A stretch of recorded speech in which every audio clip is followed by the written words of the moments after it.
What is going on, everyone? Thank you and welcome back to a brand new episode of Coffee with a Bearded Reviewer.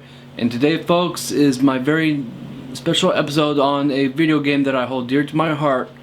And let's just say that this is definitely among like my top 5 favorite PS4 games that has ever come out. And so, with that out of the way, let's get started with today's review for God of War.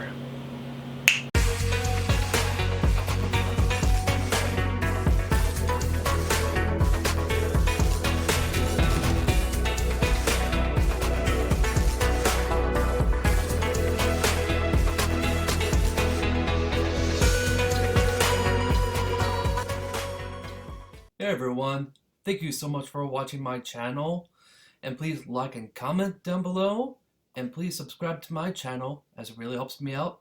And let's get started with today's video. E3 2016, I was live streaming the event and I was just sitting on my desk and just enjoying everything that E3 got the chance to release and show all the trailers for.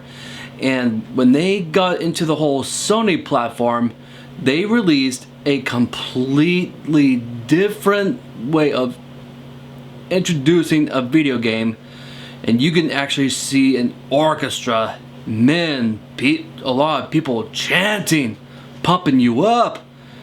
And just a lot of crap got real right there. And I am just sitting right on my desk and I'm just going like, huh?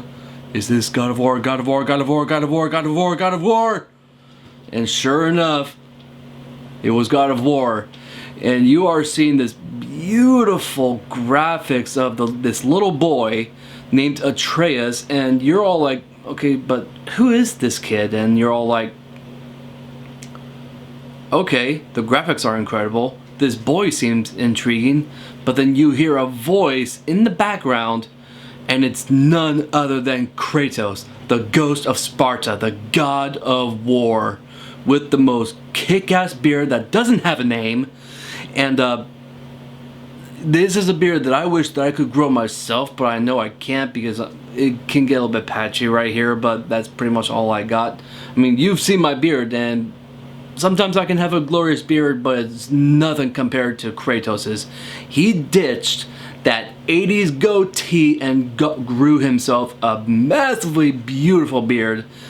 And that beard will not steer you away from the very concept of what they aimed for in this game.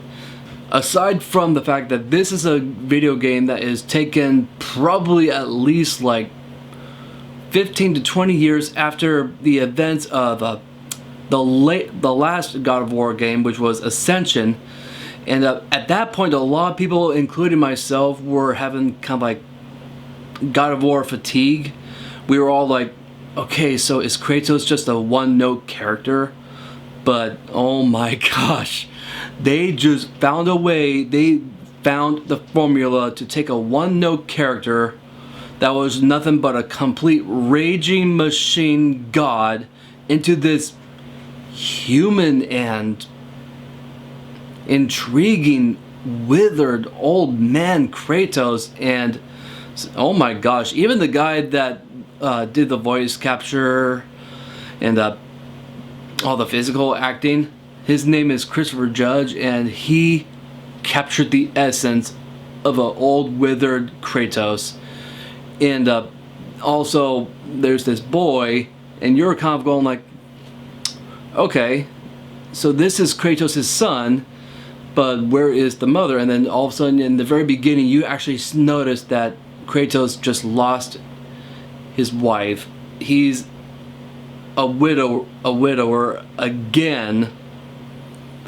And so one thing I just want to have to say about this video game is that this is by far one of the best personal stories in a video game. I mean, there's a lot of other personal video games like The Last of Us or like a Heavy Rain, and there's a few other ones that is kind of like low scale, but it felt very big scale.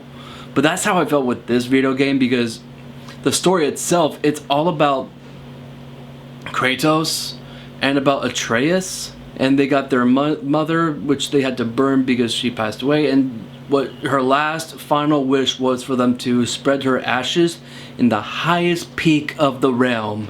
And that's right, they are in Midgard. And Midgard is actually another term used by the Vikings for our world.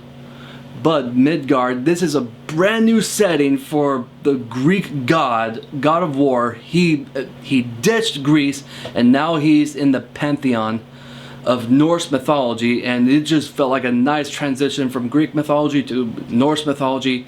And if you all don't know what Norse mythology is, it's actually based on the mythology of characters such as like Loki, Odin, Thor, like the ones that you might actually have heard of from the MCU, Marvel. But anyways, there was always one character that I'm like, where's this character? I did not hear a single thing. And sure enough, I'll get to it at the very end. But either way, they ditched Greece and now they are focusing on the world of Midgard, of Norse mythology.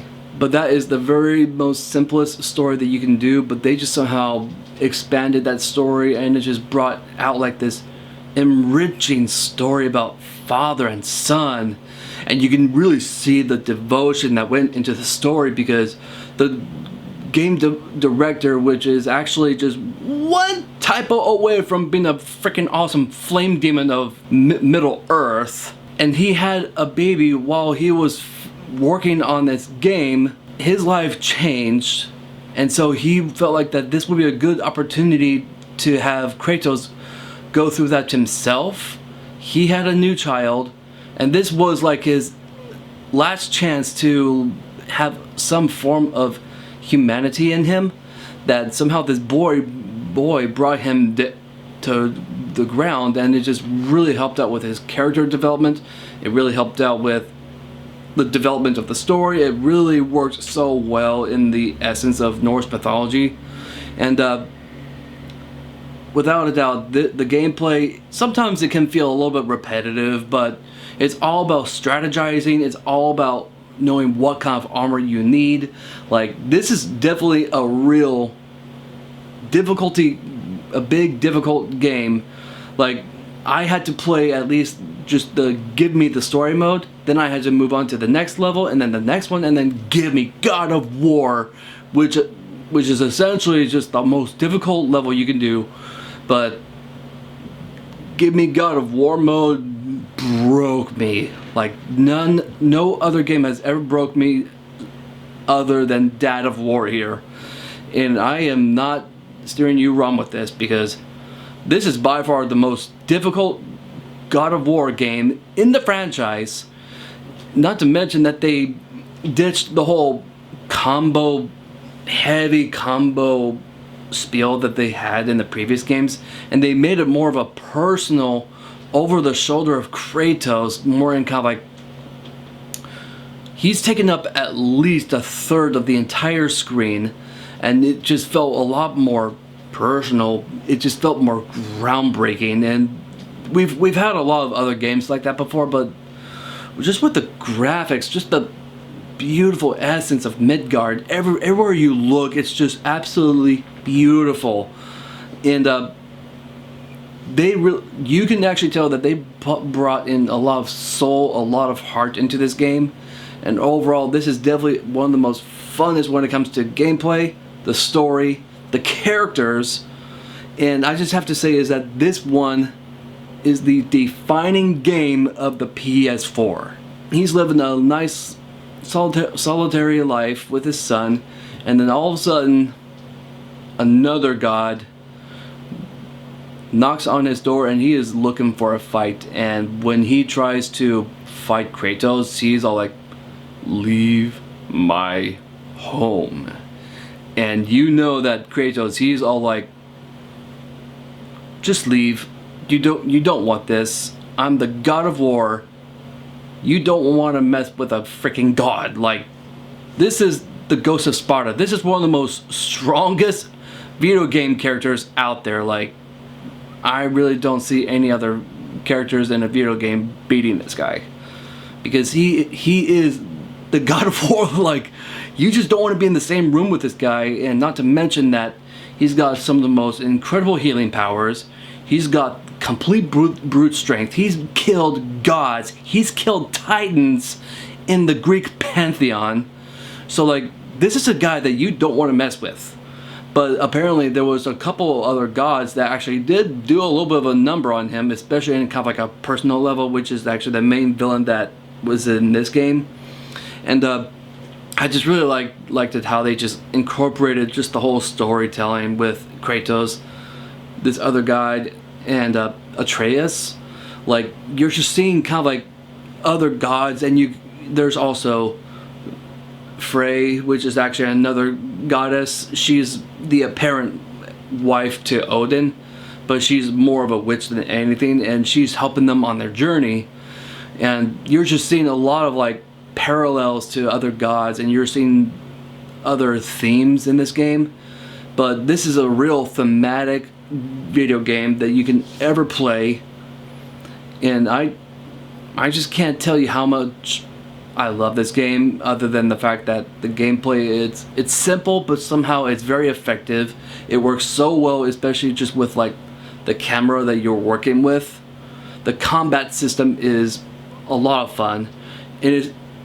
I would have to say is that Kratos, he's more kind of like, he's the Meryl Streep of dismemberment. Like, he is the one you don't want to mess with either way. But just the combat, when you're just kind of like hacking and slashing and just killing a lot of Draugr, trolls, gods, and monsters, you're all like, yes, keep on doing this. And that goes to show, and that goes at least with several other things, such as like the score, because I think the score is absolutely beautiful. It was coordinated by Bear McCreary, and he did an incredible job. He just made the soundtrack feels so thriving. It just felt haunting. It felt epic. It just had a lot of these emotions that I felt within the game, and like once when you start fighting someone, the music just goes right in there. And then there's also several moments that there is silence, and I really think that they did an incredible job with the music in the background, and therefore I really do think that they did a really good job with that part. And there was also other instances where I thought that, like, Atreus being a non-playable character, but he was still by far one of the best NPCs ever made, because he actually helps you out. Like, sometimes you can command him into probably like giving you a health gem, or he can help you out with like being kind of like back in the background where he's choking onto a Draugr. Like, he is very effective when it comes down to like the fighting. You can command him to use magical weapons, shock arrows. Like, I really think that Atreus is definitely one of the greatest non-playable characters in a video game, because he is a character that, even looking at him if you're watching him fight, it is just somehow satisfying to watch him summon aura-looking eagles, bears, wolves, and even pigs. Like, you can see a boar stampede just topple over Draugr, and somehow it's so fun to watch, and it's just so easy to digest. And either way, there's just a lot of extra stuff that just works in this video game. And so I just have to say is that everything that is extra is, I feel like it was very, very necessary and just very well coordinated. And like I said before, is that this is a very personal story. It's about a father and a son going on a journey and just trying to spread the mother's ashes at the highest peak in all the realms. And so I just really love it that there's also a exposition character, and he's actually a Mimir, the one of all knowledge, and he's a guide for pretty much you when you're playing the role of Kratos. And like, he's just filling in you with exposition anytime when you're on the rowboat, and somehow it works. Like, you're having a conversation with a head that was used by magic to come back to life, and he's just dangling off of Kratos' belt, and it's just somehow fun to watch that mouth move, and he's like, "Ah, yes, that's Jomungandr. That is the world serpent. I can talk to him.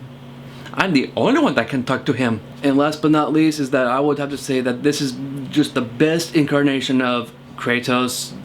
The character of him is just so good. Like, I'm just really happy what they did with this guy, because like I told you before, is that it felt, for a long time, he's felt like he was just nothing but a complete one-note rage guy. But they just found out a way to give this guy layers. They just found out a way to kind of like make him feel more human. And I have to admit, I would say that there were at least like 3 moments when I was like, oh snap! There were at least 3 of those, and there was one that was actually the fact that the very big oh snap moment was definitely when you got to use his old weapons, the Blades of Chaos. And the Blades of Chaos, they were actually properly used in this game in a way that it actually felt necessary, because he actually needed to use these to go to a specific area. So I just love it when they actually take an object and it actually had a payoff, because they easily teased it in the very beginning. And so I'm like, what was that in that little crease underneath the floor? And I'm like, could it be the Blades of Chaos? Maybe he never wants to use them ever again? But there was a reason that he had to use them. But without a doubt, the weapon that I used more often than ever was the Leviathan Axe. And it felt like it was another weapon that I would love to have in my background, because it's just so recognizable and it's a lot of fun. It really reminded me so much of another hammer that goes back to another god of thunder.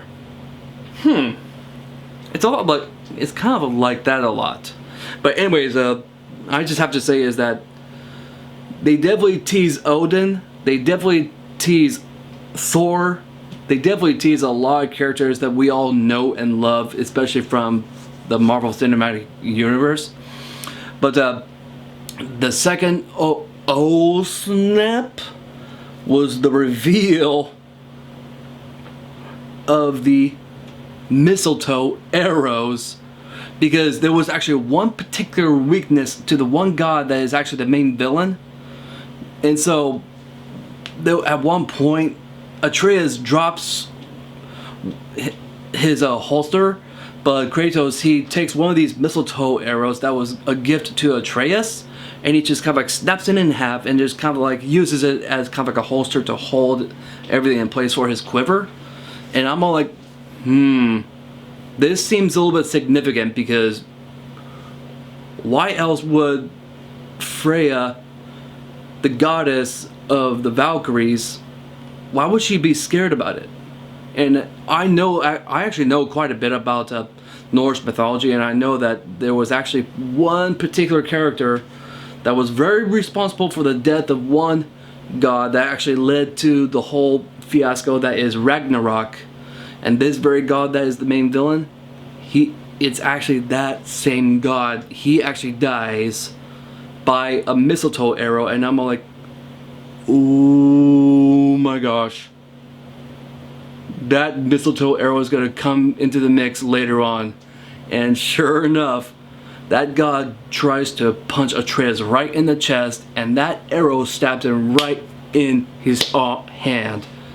And you actually see magic going, like, it's just surrounding his entire body, and he's like, I can actually feel this. I could feel this. Like, he was exhilarated, like he was happy that he could feel pain, because his mother placed an enchantment on him that he would actually never die. He would never feel pain. But the fact is that there was also another good reason why I liked this villain a lot, is because you can't understand where he's coming from, because like he had this incredible power that at one in one aspect, you can easily see it as a blessing. Like, he can never, ever, ever feel pain, nor he can feel hurt.